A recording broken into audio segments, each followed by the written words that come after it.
a los compañeros de la TV satelital que siempre están con nosotros ayudándonos, difundiendo y televisando esto por la TVA y por Facebook Live. Así que bueno, mi agradecimiento y el de la agrupación Argentina Nace. Gustavo, te dejo. Bueno, muchas gracias, Sandro. Eduardo, yo tenía preparado unas pequeñas líneas para presentar tus antecedentes dentro del mundo de las instituciones de gobierno, pero bueno, creo que ya todos te conocen. Me parece que deberíamos pasar directamente a unas imágenes que teníamos preparadas como un disparador para que nos empieces a contar un poco. A ver, como decimos siempre, si la tecnología no conspira.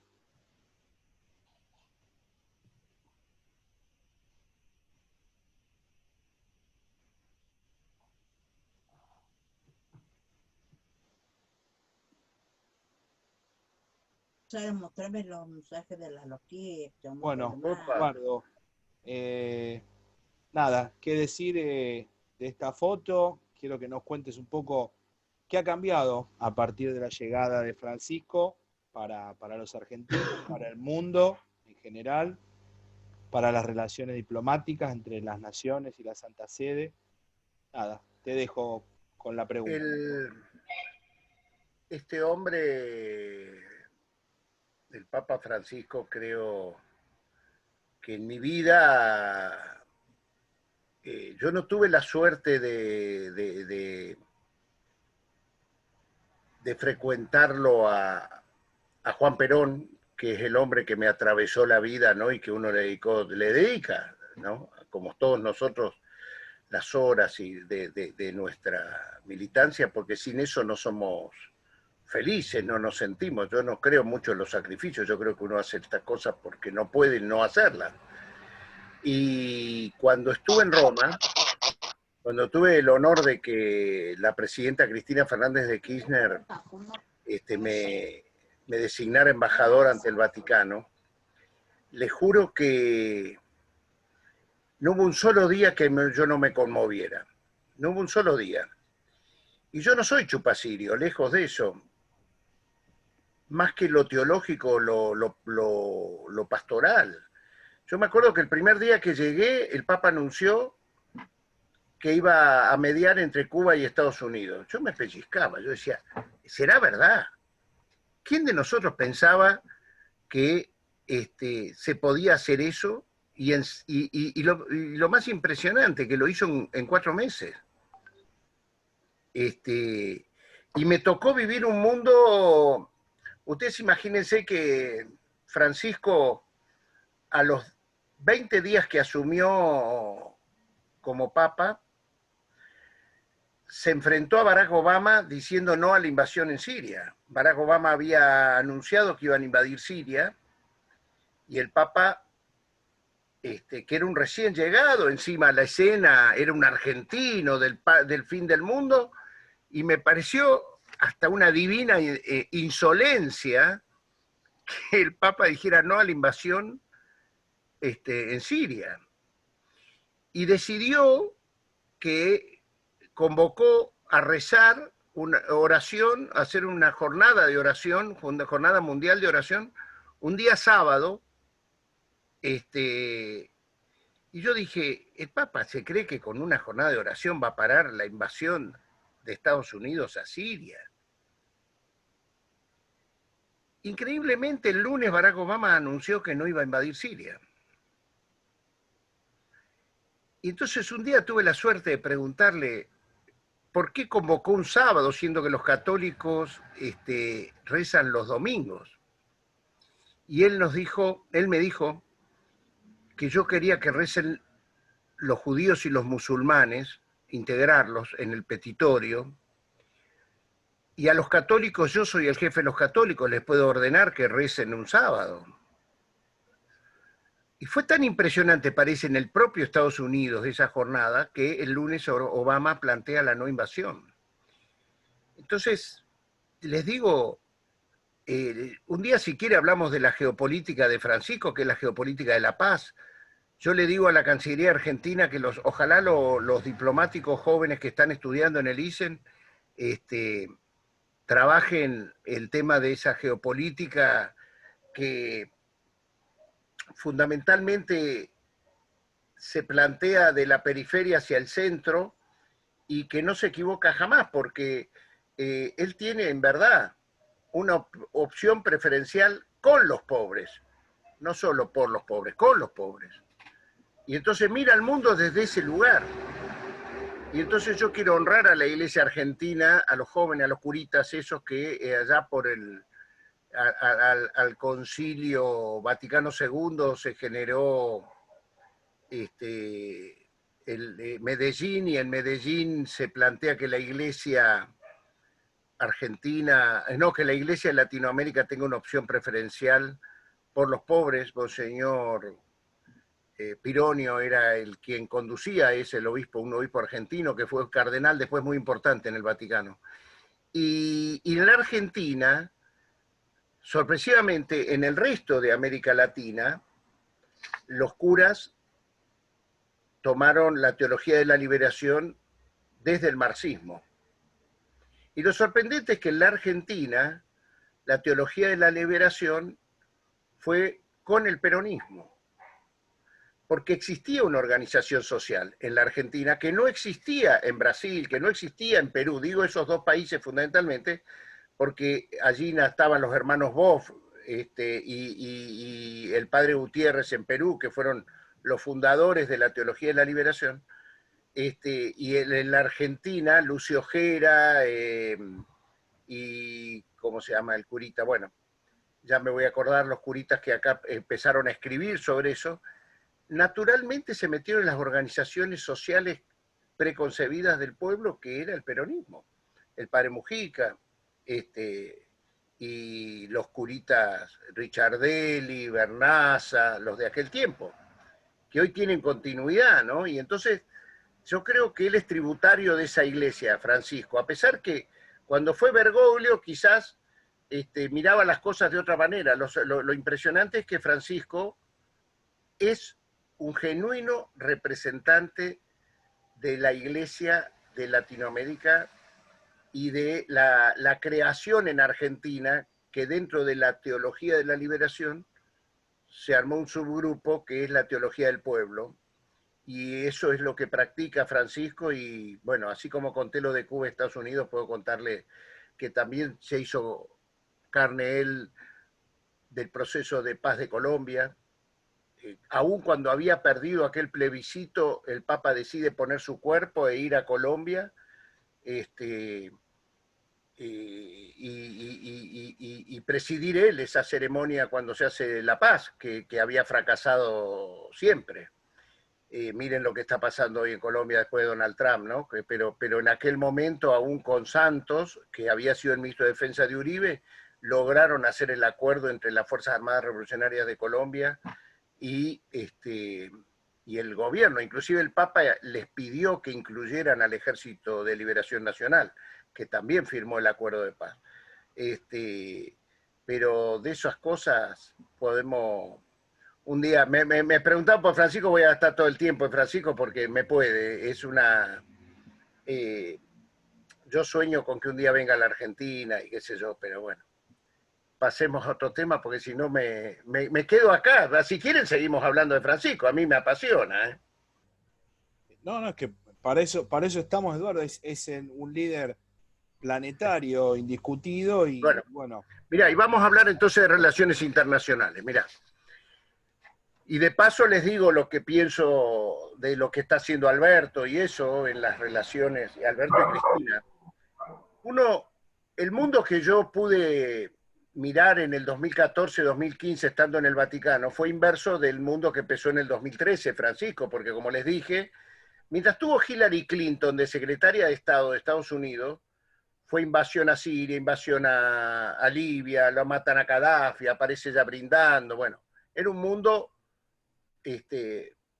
pero cuando se va Hillary Clinton, viene John Kerry, de secretario de Estado, y lo van a ver al Papa para plantearles una agenda en común, a pesar de que antes se había enfrentado fuertemente a Barack Obama.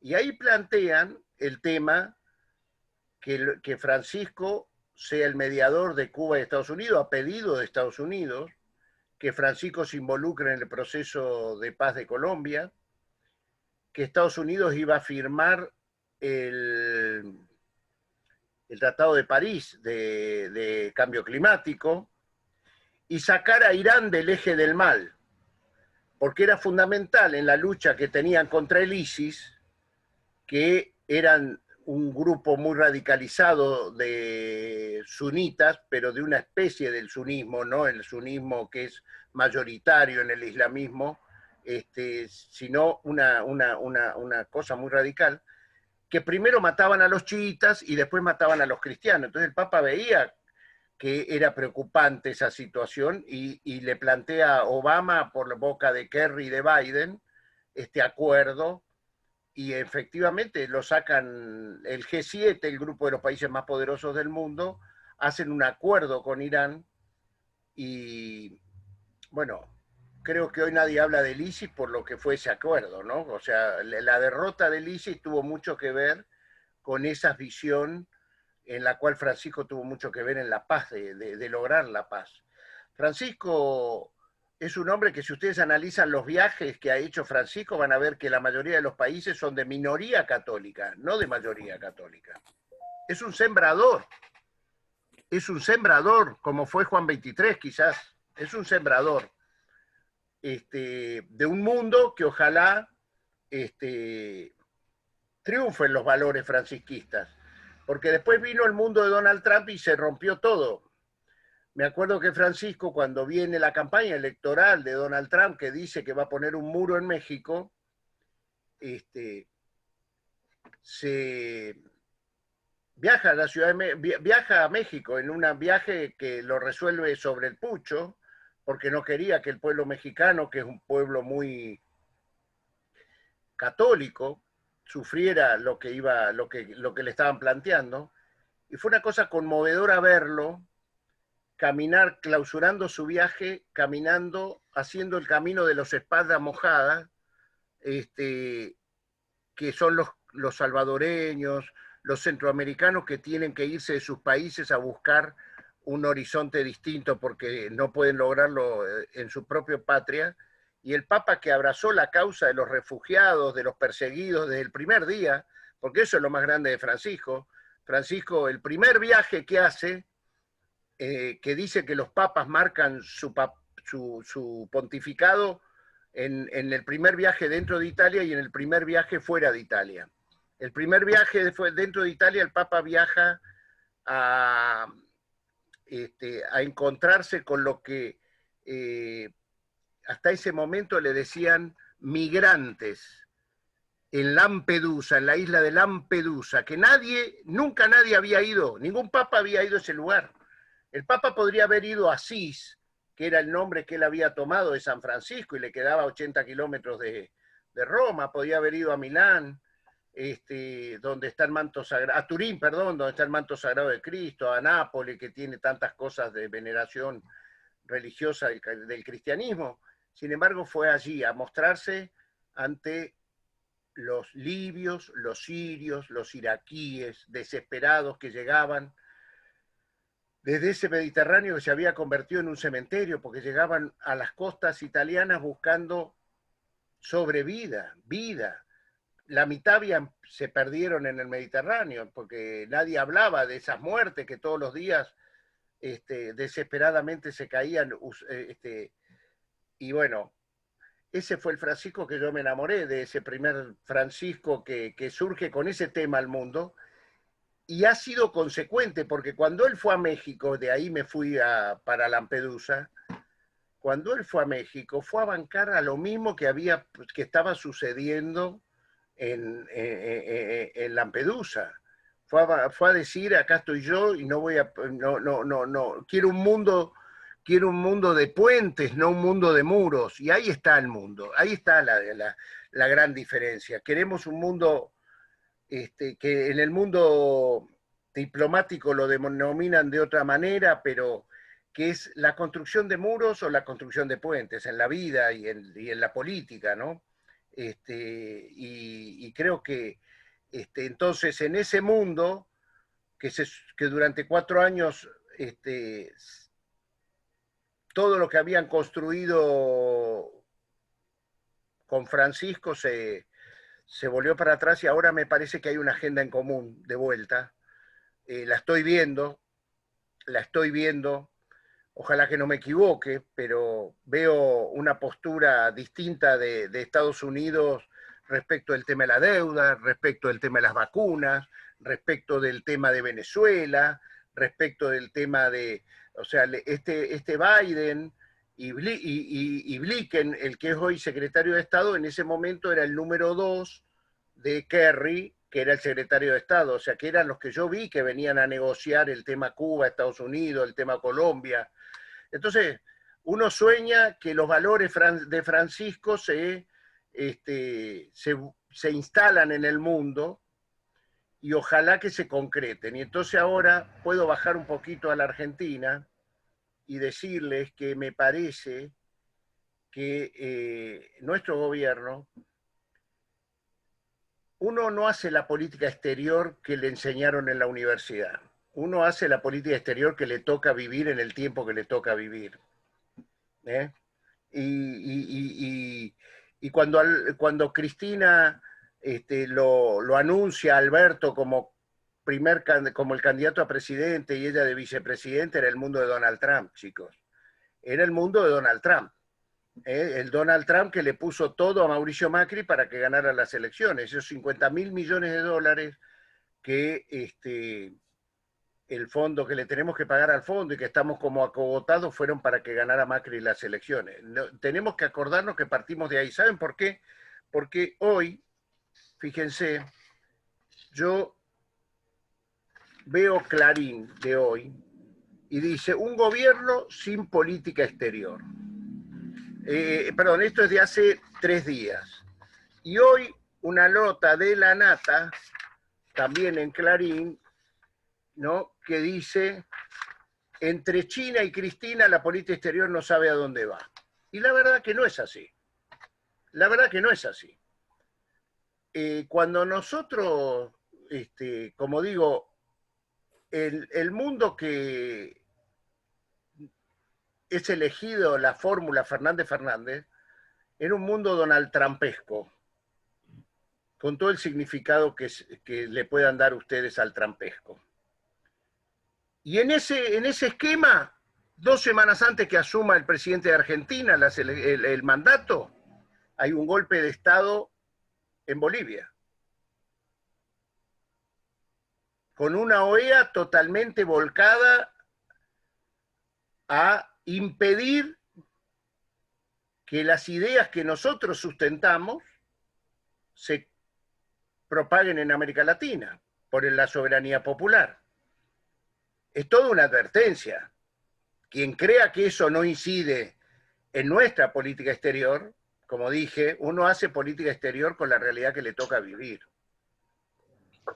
Y entonces, imagínense, nosotros heredamos un país con 50.000 millones de dólares de deuda. Lo primero que teníamos que resolver era ver cómo ese estrangulamiento, porque era pagar, pagar y pagar, ni bien asumíamos. Sin embargo, el presidente electo, faltando 2 semanas para asumir, no dudó de sus íntimas convicciones y abrazó a Evo Morales y a su vicepresidente, y junto a Andrés Manuel López Obrador decidieron hacerse cargo de esa situación y pudieron lograr salvarles la vida a los dos, sacarlos de Bolivia. No fue fácil. México mandó un avión que no le dejaban aterrizar en Perú para hacer la escala. El presidente electo argentino tuvo que comunicarse con Brasil, con todo lo que significaba. Ahí jugó un rol importante que hay que reconocerlo. El canciller Forí, el presidente lo llamó por vía del hoy embajador en Estados Unidos de Argentina, Jorge Argüello, que lo llama a Forí para que Forí interceda ante Brasil para que le dejen pasar el avión que iba a hacer escala en Paraguay. Se portó muy bien el gobierno paraguayo con Evo y García Linera, y les permiten sobrevolar espacio aéreo brasileño para llegar a México, cosa que no les permitían hacerlo por Perú, tampoco lo permitía Colombia. O sea, por ese lado, lo del Grupo de Lima, Eso muy, porque después vamos a hablar del grupito de Lima, no querían que pasara ni Evo ni García Linera. Entonces, eso es antes de asumir. O sea que ya allí nosotros estábamos desarrollando una política exterior. Como también el candidato a presidente que decidió viajar contra los asesores de marketing en medio de la campaña, abrazarse y visibilizar la injusticia de una detención que era la de Luis Ignacio Lula da Silva y abrazarse con él en la cárcel, que sorprendió al propio PT brasilero porque no podían creer que el futuro presidente de los argentinos había hecho este desafío. Y esas son las convicciones que uno en los momentos claves tiene que mostrar. Y a partir de eso, ahí asumimos el gobierno, con esos antecedentes, sepámoslo, con un Almagro jugando absolutamente en contra de Argentina, que ahogó la posibilidad de que Argentina pueda ser presidenta del Banco Interamericano de Desarrollo. Fue Almagro con sus operadores los que hablaron a los países para que no voten al candidato de Argentina y que voten a Claver Carón, que era un asesor de Donald Trump, rompiendo toda la tradición que tenía el Banco Interamericano de Desarrollo, que está planteado que el Banco Mundial, en el concierto internacional de la diplomacia multilateral, estaba siempre planteado que el Banco Mundial lo presiden los Estados Unidos, que el Fondo Monetario Internacional le toca la conducción a Europa y que el Banco Interamericano de Desarrollo siempre lo presidió un latinoamericano. Se rompieron todas esas reglas. Entonces, eso sucede ni bien comienzan nuestros gobiernos. Por eso, estos muchachos analistas políticos internacionales, ellos saben que existe una política exterior. Lo que pasa es que no es la que quieren ellos. Porque inmediatamente después de esa situación, que nos ahogaron con el Banco Interamericano de Desarrollo, que permanentemente nos boicotean las relaciones con los países que tienen que decidir sobre el endeudamiento argentino, a pesar de todo eso, nosotros pudimos desarrollar una política que permitió que Bolivia vuelva a la democracia sin que se pierda una vida. Las vidas se perdieron el día del golpe de Estado. Pero la pacificación democrática de Bolivia, les digo que yo acompañé al presidente argentino a la asunción de Arce, el presidente boliviano, y con orgullo escuché al rey de España, que fue una entrevista que me invitaron, a plantearle al presidente de Argentina, él estaba con Pablo Iglesias, el vicepresidente de España en ese momento, que desde los líderes europeos veían al presidente de Argentina como un estabilizador de la región, con lo que había sucedido en Bolivia. Esto, cuando fuimos, después tuvimos un viaje que yo en mi calidad de presidente de la Comisión de Relaciones Exteriores, el presidente me invitó. El primer viaje al exterior de él fue a Israel, al 75 aniversario de que se conmemoraba el triunfo, perdón, el holocausto no se conmemoraba, sino que se honraba la lucha y fundamentalmente el haber derrotado al nazismo y fundamentalmente los campos de concentración, que sobre todo Auschwitz, que era el que corresponde a ese día, que los rusos, el ejército soviético, descubre Auschwitz y logra salvar las vidas de las personas que estaban allí. Y Argentina fue el único país latinoamericano invitado a ese encuentro. Estaban los líderes de todos los países vencedores de la guerra, más el presidente de Alemania. O sea, era un encuentro muy... Y allí yo lo vi a nuestro presidente haciendo política exterior e interior, planteándole al primer ministro de Israel y al presidente de Israel, plantearle que había dos embajadores de Israel en la Argentina, Yitzhak Avirán en épocas de la bomba de Amia y Daniel Gassit en la época de Néstor Kirchner, era embajador de Israel en la Argentina, que estando en ejercicio de la embajada, había dicho que Israel ya sabía quiénes habían sido los que pusieron la bomba en la embajada de Israel. Esto dijo Daniel Gassit, lo pueden buscar en la web, está en un diario, en el diario Perfil, en un reportaje que le hace Perfil, y él dice que fueron ejecutados quienes habían puesto la bomba en la embajada de Israel. Y lo mismo dice Yitzhak Avirán en el 2013, en un reportaje que le hace la Agencia Judía de Noticias, que también lo pueden encontrar en la web, que dice que los que pusieron la bomba en la AMIA se fueron a otro mundo, porque Israel lo hizo, lo cuentan. Entonces, a nosotros siempre nos llamó la atención de por qué nos desangramos los argentinos para encontrar la verdad en el tema de las bombas que hemos sido, que nos han puesto, y los dos, tanto el presidente como el primer ministro, les sorprendieron gratamente que el presidente argentino tuviera esa franqueza y que les pidiera que le dieran esa información. O sea que eso es hacer política exterior. Nunca le habían pedido de Estado a Estado, de jefe de Estado a jefe de Estado, para encontrar la verdad, que creo que es lo que corresponde. Y después compartí el segundo viaje, que fue a España, a Alemania, a Francia y a Italia.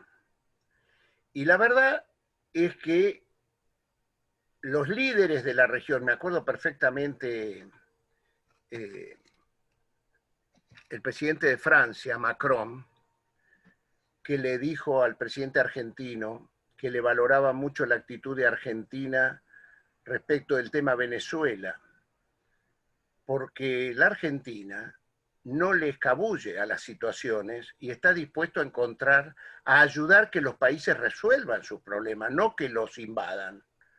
Y eso es una posición. Tenemos el antecedente de haber hecho lo que hicimos en Bolivia.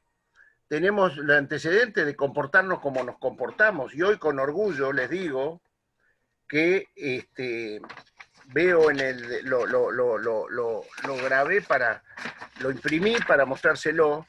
Argentina, a partir de lo de Evo, decidió hacer una alianza estratégica de política internacional con México. Y realmente porque compartimos los valores con ese país.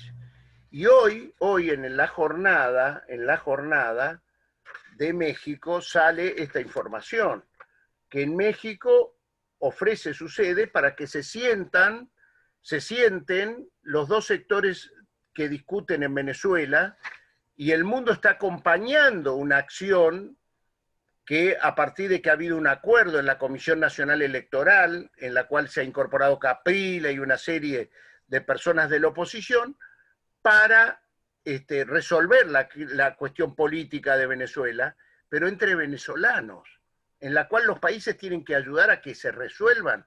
No es metiéndose para imponer mi ideología en base a, contra la otra. Y creo que esa es una actitud de política exterior que quizás es la que critican porque no hacemos lo que ellos quieren, pero es coherente. Entonces yo creo el otro gran aliado de la política exterior argentina, junto con México, o quizás antes que México, es el Vaticano.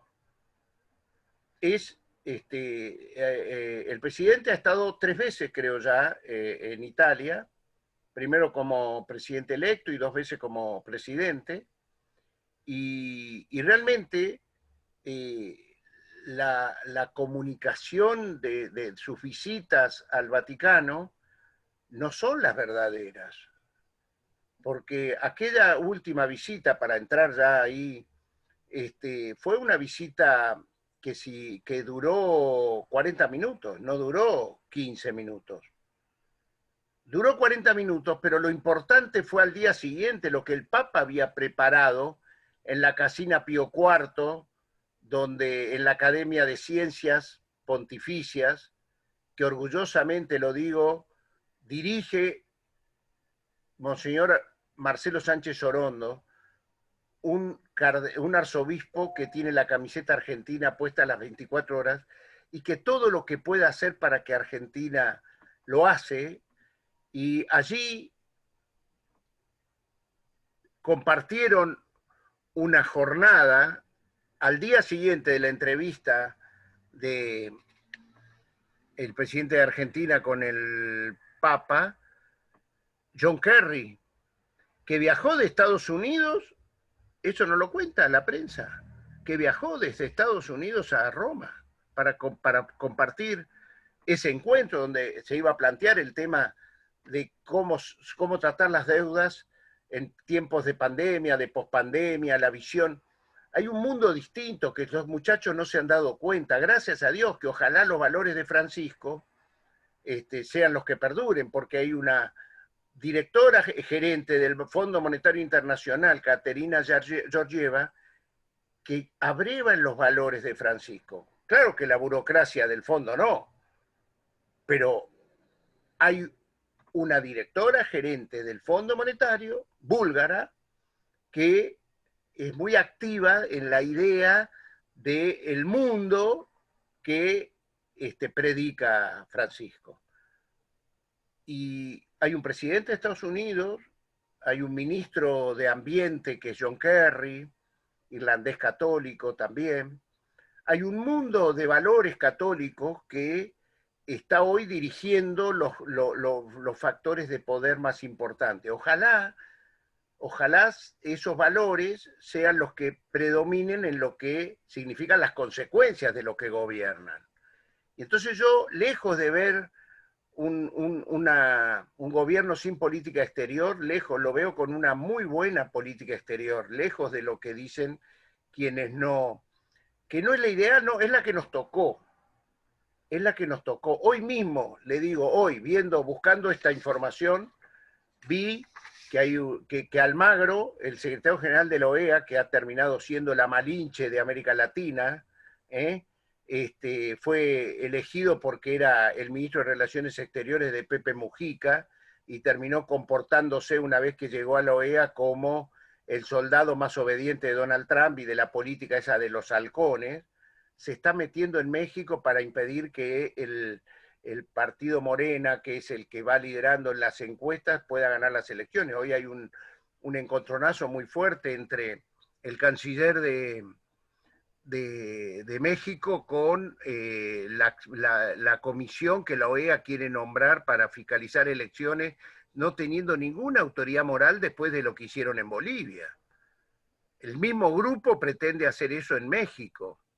Y hay elecciones ahora en Perú, y entonces creo que en ese aspecto nuestro país, hoy lo vi a Felipe Solá sacando un tuit muy duro contra Almagro, y yo lo comparto lo que él dice.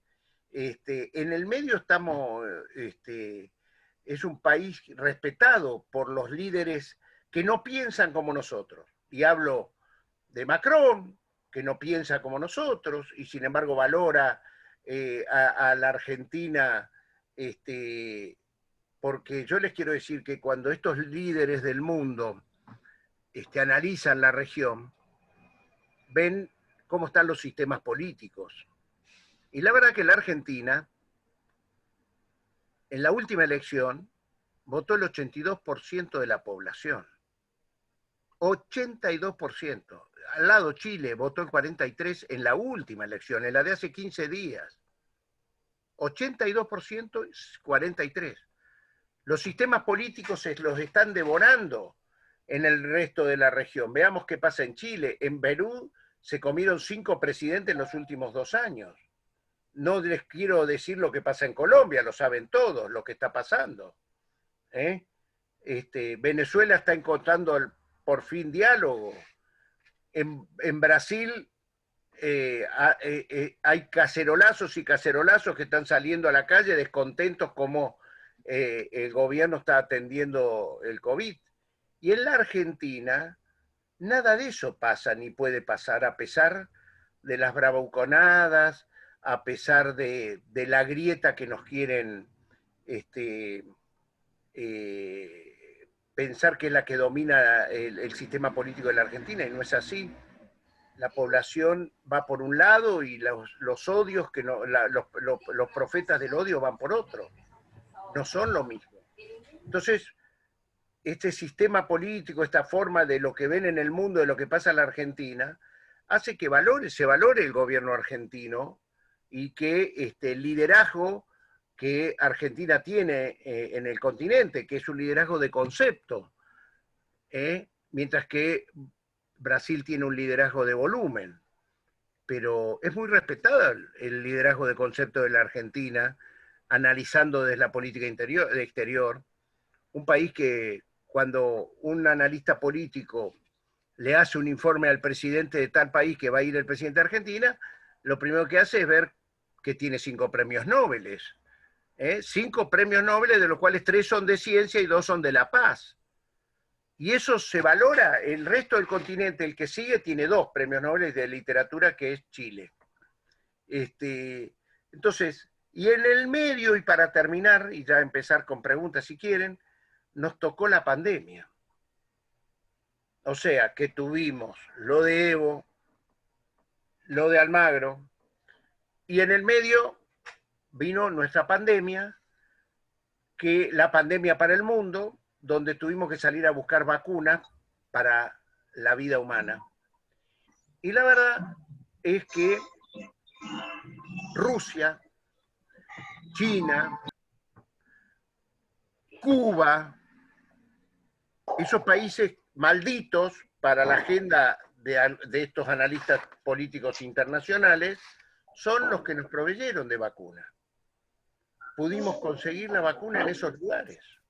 Es más, nos proponen fabricar las vacunas esas en la Argentina, para nosotros lo que nos llena de orgullo. Entonces, la geopolítica, uno no hace, como dije, política internacional como le gustaría que sea, sino con el mundo que le toca vivir. Y yo, dentro del mundo que nos toca vivir, quiero decir que a mí me parece que la política exterior argentina es, al menos en las convicciones que yo tengo, una política exterior adecuada, y que la Argentina, con el endeudamiento que tiene, con la pandemia, con todo, tiene un sistema político que lejos está de que le pase lo que le pasa a los vecinos, que lamentablemente tienen que vivir en esa convulsión social y política. Yo dejaría ahí y que ustedes pregunten lo que quieran, si les parece. Gracias. Gracias, Eduardo. Muy clara. ¿Puedo hablar? Sí. ¿Puedo decir algo? Sí, un segundo. Vamos a ordenar las participaciones. Bueno, muchas gracias, Eduardo. Ha sido realmente muy claro en tu exposición. Abarcativo, creo que no ha quedado tema sin tocar. Sí, ahora vamos a ir ordenándonos. Primero había pedido la palabra el compañero Santiago Villalba, que tiene una pregunta. Adelante. Gracias. No, sí, más que una pregunta, es reafirmar algunas de las cosas que dijo Eduardo. Simplemente quería acotar... ¿Puedo decir una cosa antes, Santiago? Santiago sí. Villalba es nuestro cónsul argentino en Nueva York, es un diplomático de carrera, con convicciones muy fuertes, y que, bueno, para mí es un orgullo que esté desde Nueva York escuchándonos. Gracias. Dale, sin duda, sin duda. Gracias. Simplemente que ratificar y adherir a lo que vos dijiste, Eduardo, pero lo quería poner con un ejemplo. Yo he tenido la suerte de estar en contacto con think tanks importantes como el Council on Foreign Relations o el Council of America, y en reuniones que hemos mantenido acá, ante visitas de autoridades, por ejemplo, han ratificado ellos mismos, de alguna manera, lo que vos dijiste, la importancia de Alberto como un factor de estabilidad democrática para la región. Y esto es notable, porque así como el sector financiero dice determinadas cosas que tienen que ver con sus intereses financieros, los bonos, si quieren que baje, si quieren que suba, etcétera, etcétera, quienes analizan la política exterior, quienes analizan la estabilidad de la región, la geopolítica, lo que vos mencionaste, ven a Argentina de otra manera, y ven a Alberto como un factor realmente, y la política exterior como un factor de estabilidad. Lo que ponen todos los días Venezuela, Venezuela, cuando uno habla con ellos, dice, no, qué suerte que hay canales a través de Argentina como factores de estabilidad y para plantear alguna solución al problema de Venezuela. quiero decir con esto que de alguna manera tenemos que pensar nosotros cómo visibilizar esta cuestión, esta percepción de Argentina, que está en sectores muy desarrollados desde el punto de vista académico, pero no tanto desde el punto de vista mediático, que es la batalla más difícil. Simplemente quería hacer esta acotación a partir de un caso concreto, de haber escuchado y haber participado en una reunión con estos think tanks que tienen una percepción casualmente similar a la tuya, la que vos describís y la que yo también comparto. Nada más, gracias. No, gracias, gracias. Bueno, antes de seguir con las preguntas, permítanme hacer, como dicen muy bien, 2 anuncios parroquiales. Está Rodrigo Herrera Bravo y Mariano Cirito, que son colaboradores del espacio Apps del compañero Matías Tombolini, que hoy nos honró con su presencia en la mañana, nos dio una clase magistral y nos presentó su libro. Y también está gente... 2 personas muy queridas por mí, aviso. Y están también desde San Juan, están un grupo de más o menos 20 compañeros y también deja su saludo Ruperto Godoy, el compañero de la Junta Departamental de Rivadavia. Bueno, no quería olvidarme de eso y siguiendo con las preguntas... Gustavo, ¿y lo presentaste a José Luis Gioja? Porque hablamos con él antes, pero está Sí. ahí, lo veo a José Luis. Sí, lo hemos presentado, pero para los que se sumaron después, está el compañero José Luis Gioja, creo que no hace falta presentación, pero bueno, ha sido el gobernador de la provincia de San Juan, diputado nacional también por su provincia y histórico conductor del Partido Justicialista a nivel nacional. Así que bueno, también agradecidos y honrados por la distinguida presencia del... Perdóname, Gustavo, también está presente el diputado nacional Nicolás Rodríguez Sá. Bienvenido. Gran compañero. Bienvenido. Integrante de la Comisión de Relaciones Exteriores de la Cámara. Bueno, continuamos con las preguntas. Nos pregunta Mario Luna acerca de esta forma de llamarlo, ¿no?, a Biden como Juan Domingo Biden y sus políticas absolutamente opuestas a la de Donald Trump, si este giro en la política de Estados Unidos puede tener algún impacto y una repercusión en la Argentina. Y también, bueno, nos pregunta Andrea Pardini Garro la posición de la Argentina respecto del conflicto entre Israel y Palestina en la Franja de Gaza, que bueno, parece que lejos de menguar, continúa. La primera era... Acerca del giro en las políticas de Estados Unidos con la llegada de Biden. Bueno, ojalá Biden sea más cercano a la idea de Juan Domingo, de nuestro Juan Domingo, que a las ideas de Donald Trump. Y yo tengo mucha esperanza que eso sea así. Lo único que nosotros los dirigentes políticos nunca debemos perder es tener esperanza, plantear un mundo donde tengamos posibilidad de convivir todos, y creo que en esos valores que yo les conté, que yo vi que se manejaron en el 2014-2015, cuando me tocó estar ahí al lado del Papa en la embajada, ojalá que sean los mismos valores que perduren y que no gane el gran garrote como siempre está enquistado en los poderes centrales de Estados Unidos. Pero por lo que estamos viendo ahora, hasta ahora estamos viendo que acompañan, ¿no?, un mundo multipolar y un mundo de menor violencia, y yo por lo tanto ojalá que eso sea así.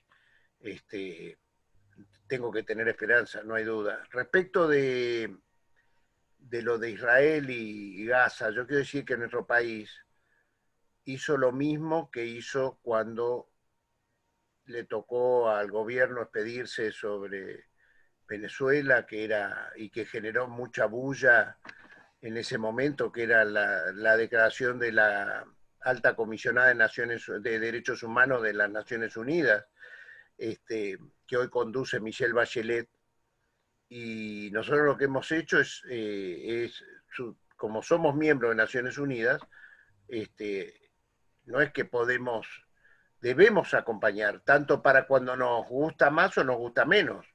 Pasó con Venezuela, pasa con Israel y Palestina, pero lo que estamos planteando siempre, al igual, es que ojalá el cese del fuego y el acuerdo político, que lo ambicionamos para Bolivia, lo ambicionamos para Venezuela, lo ambicionamos para Israel y Palestina.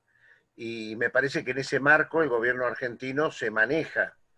Lo que pasa es que acá están los capuletos que nos quieren llevar a nosotros a ser Montescos, y la verdad es que nosotros seguimos siendo lo mismo en los distintos países, y cuando se encuentran las soluciones, como se encontró en Bolivia y quizás se encuentre en Venezuela y quizás se encuentre en esa región de Medio Oriente, no somos el centro del mundo, no somos el ombligo, somos una pequeña hormiga que trata de colaborar para que el mundo dialogue y no que el mundo se mate entre sí.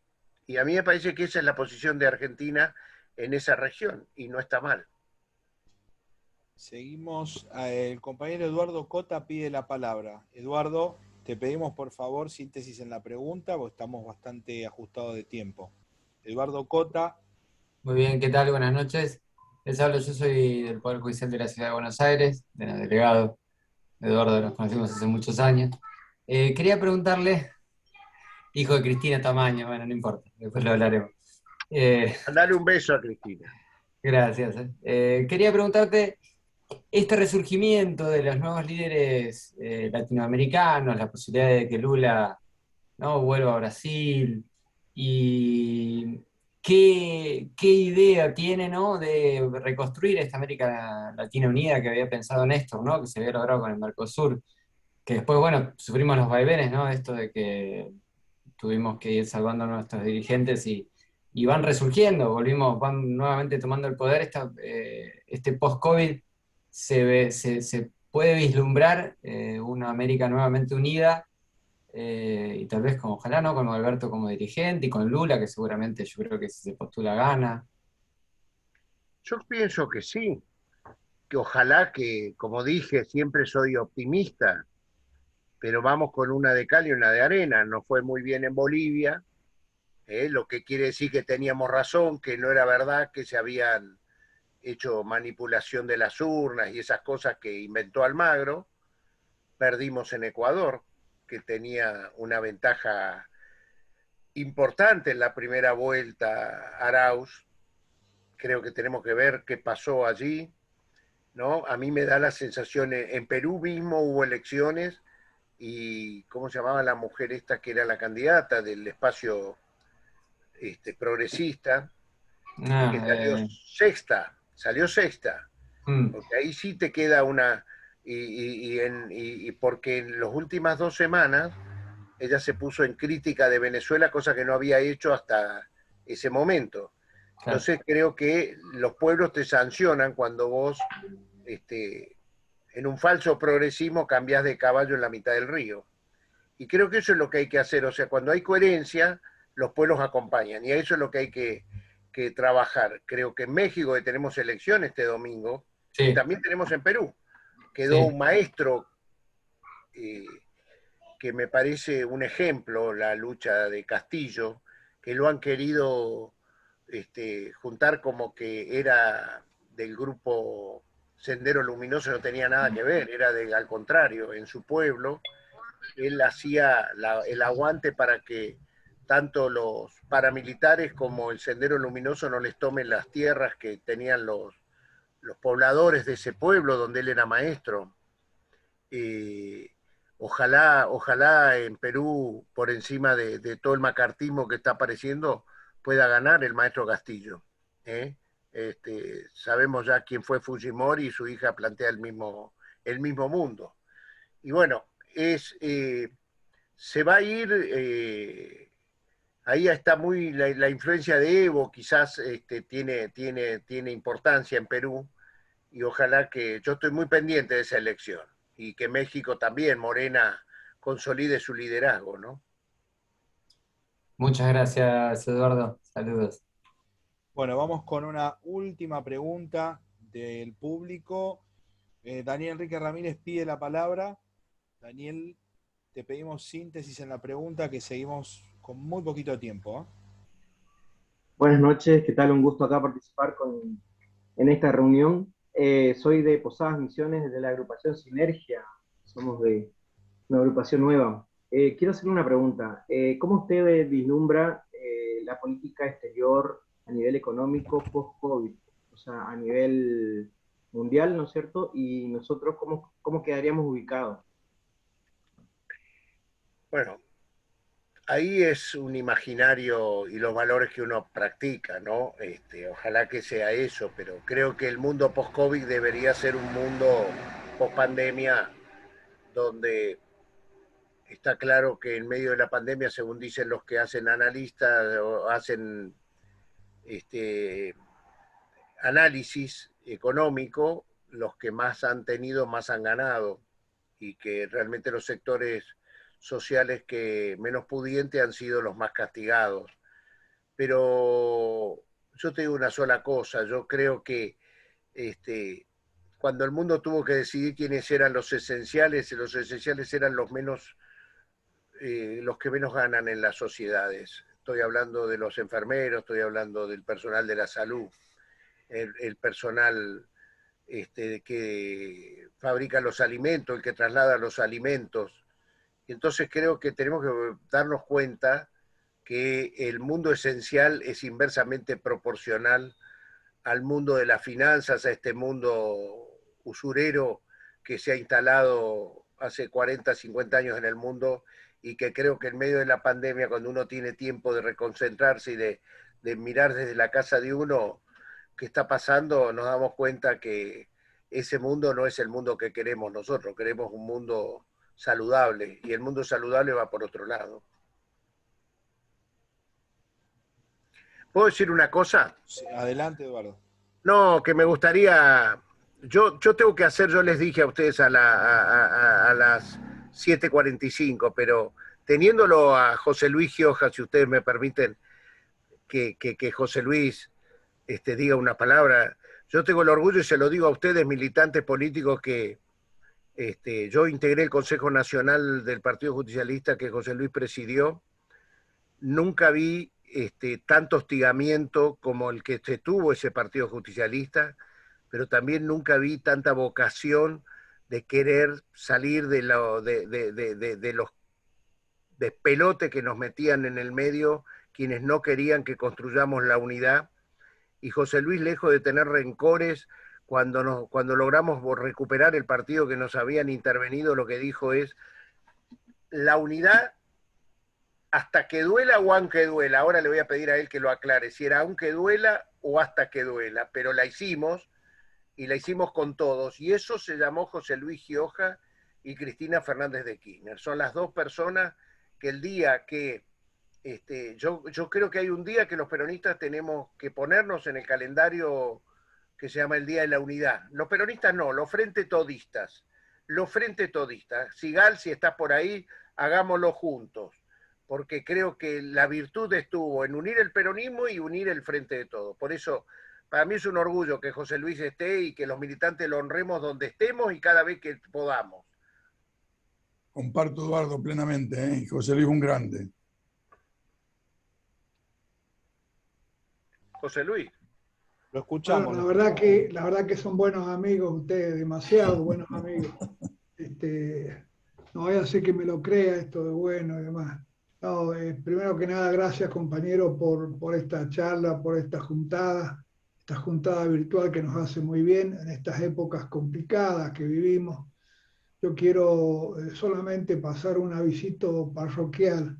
Hoy falleció una gran compañera nuestra en San Juan, la compañera Virginia Rodríguez, una víctima del terrorismo de Estado de la década del 70.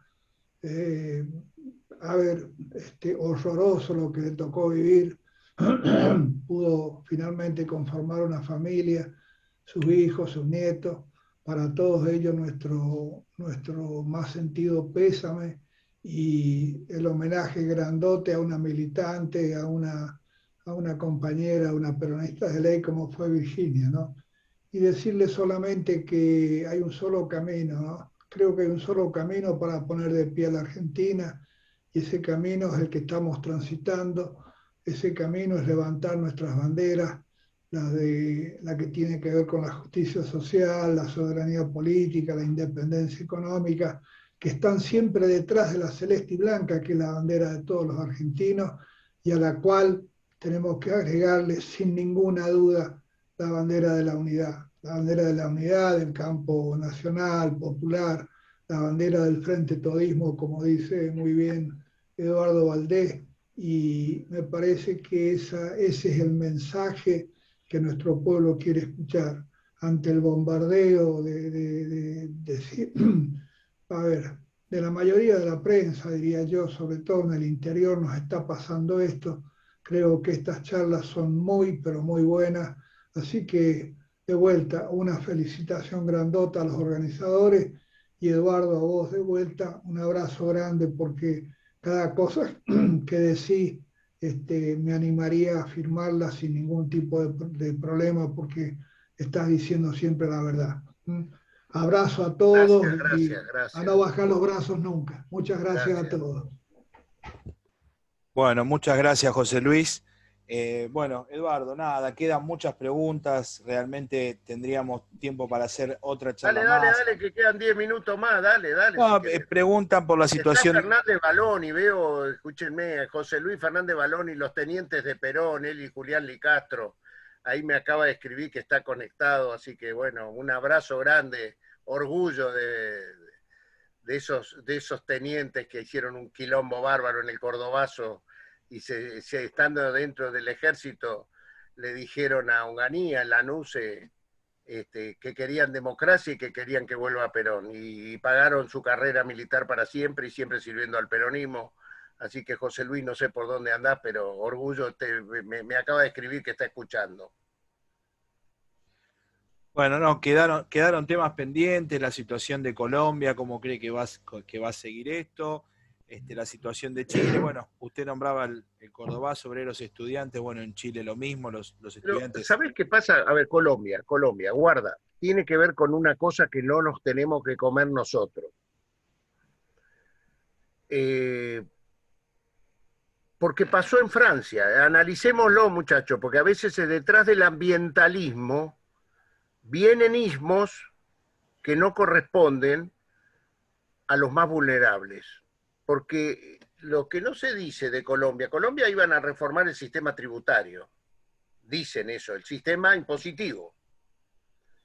Pero lo que, entre otras cosas, estaba que en nombre del cambio climático, el lobby de las industrias eléctricas, era el colombiano que cambiaba de un auto a combustible a un auto eléctrico, lo liberaban de impuestos. Y el colombiano que no podía cambiar de auto, le aumentaba el impuesto. Esta es una cosa parecida, pasó en París, ¿se acuerdan? Cuando el año pasado salieron los cascos amarillos a la calle, que era precisamente en nombre del cambio climático, le aumentaban el combustible y había toda una serie de impuestos.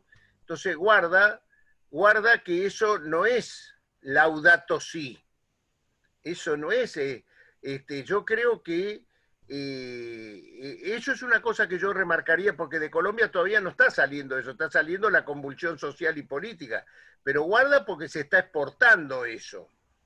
Detrás de esa reforma impositiva venía esto de el nombre lindo de ambiente sano o mundo limpio, pero bueno, estamos en condiciones de hacer eso ahora, que lo paguen los más vulnerables a ese cambio en contra de los más poderosos, porque es así. ¿Quiénes pueden acceder a eso?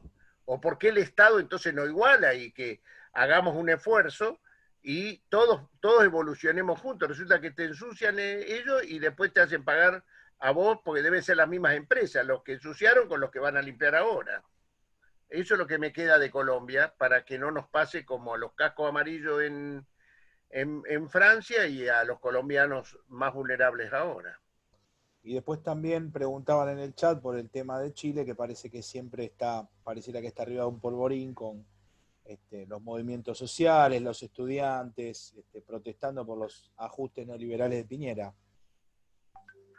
Pero eso no es solo Piñera. Yo creo que el sistema político chileno es el que está cuestionado. Me da la sensación. Nosotros hemos visto que gobernando el socialismo había movilizaciones de los estudiantes porque cuestionaban la privatización de la educación. A mí me cuentan que en Mendoza hay una cantidad de estudiantes, y en San Juan debe pasar lo mismo, de estudiantes chilenos que van a estudiar a las universidades nuestras porque no pueden pagar la universidad privada, la universidad estatal, perdón, no privada, estatal chilena, que el derecho a la educación está visto como un servicio, un bien de pago. O sea, yo escuché dirigentes políticos socialistas chilenos que me querían convencer de que la educación era un costo y que había que pagarla. Cuando la para salud nosotros igual. La José salud Luis, igual. y con la salud igual. Entonces, eso pasó pasó con Piñera y con los que estaban antes que Piñera, que a veces digo, me parece que, y acordémonos también,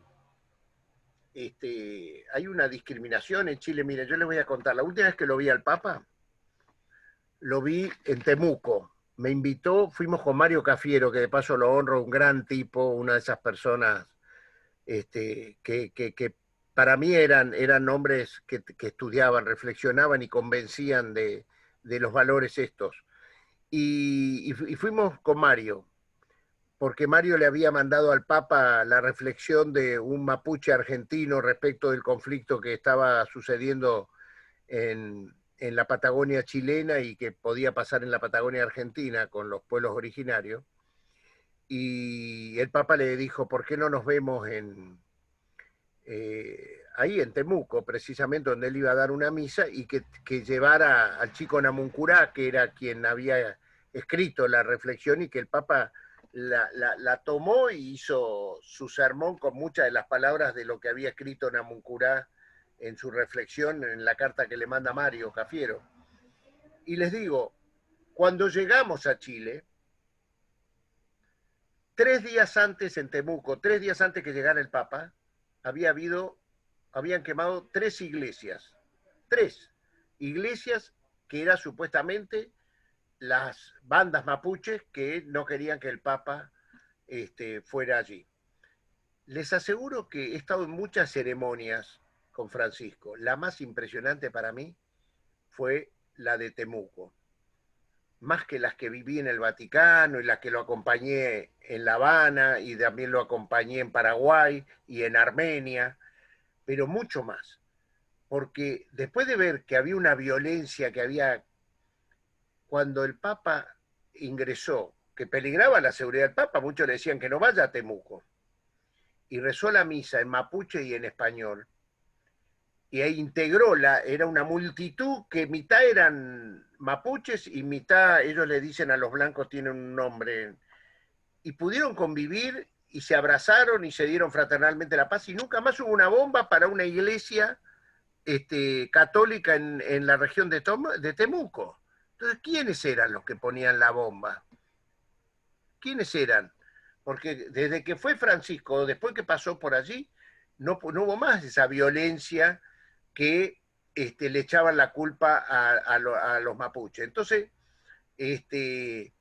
digo, y allí justo eran los últimos días de Bachelet, eso, cuando va el Papa a Chile. O sea, estaba gobernando el socialismo, no estaba gobernando Piñera. Entonces digo que cuento esta anécdota porque creo que es el sistema político, no es el que está gobernando hoy, que nunca modificó el status quo pinochetista. Y eso es lo que está reclamando hoy la constituyente, los que se fueron a votar para la nueva constituyente. Bueno, Eduardo, muchas gracias. Realmente, como decimos, muy amplio, muy abarcativo. No basta una reunión, seguramente te volveremos a convocar. Como digo siempre, cuando querramos entender un poquito la realidad que nos circunde, que nos interpela, siempre es bueno tener un especialista como vos que puede traer claro sobre oscuro. te agradecemos mucho, reiteramos el agradecimiento al doctor José Luis Gioja, a todos los funcionarios, a todos los diplomáticos que han estado presentes aquí, realmente valoramos mucho su participación. Y ahora te voy a dejar con Sandro, que va a empezar ya con la despedida de esta charla. Muchas gracias. Una cosa, Sandro, antes. José Luis, te quiero contar que estos son unos troscos. Hicieron una igual hoy a la mañana. Estos son peronistas 24 horas. No conmigo, hicieron con Tombolini, ¿no? Sí. Con Tombolini. Bueno, Eduardo, nada, eternamente agradecido por la posibilidad que nos diste de estar un rato con los compañeros. Te manda un abrazo y un cariño Pablo Asneve, que no pudo estar conectado, que es nuestro conductor. Bueno, agradecerte, y como te dijo Gustavo, seguramente te vamos a estar convocando de nuevo para que nos sigas hablando y contando tu experiencia, tu vasta experiencia en lo que son las políticas de relaciones exteriores.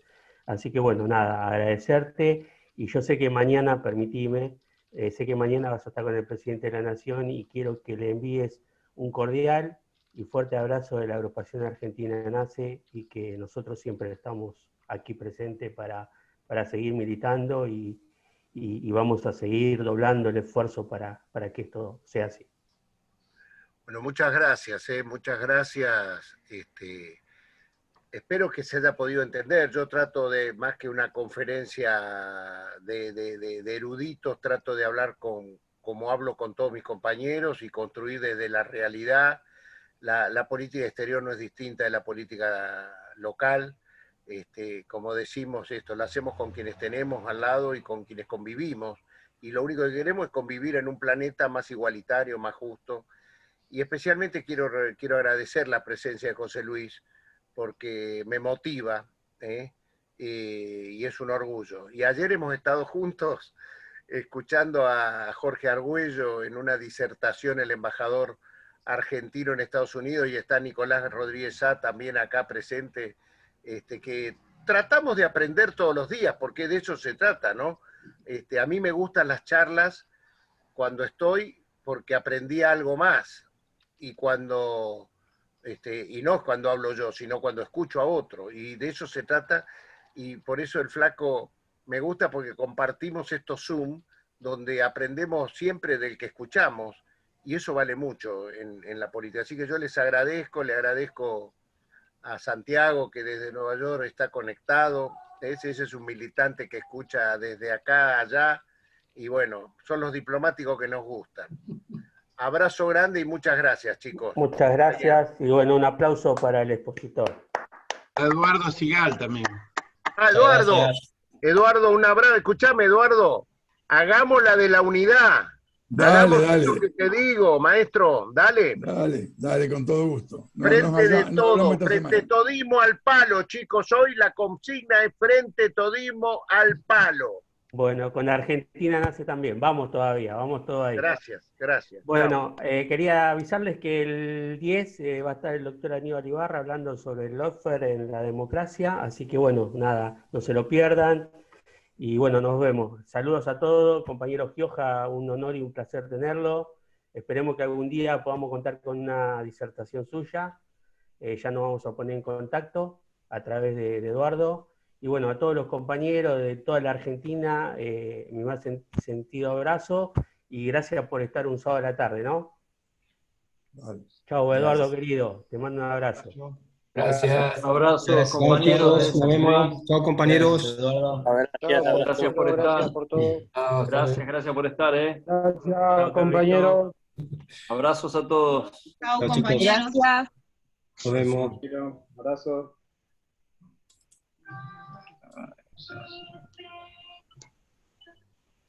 ¿Se fue el compañero Rodríguez A? ¿Cómo está? No salgo. Iba a salir.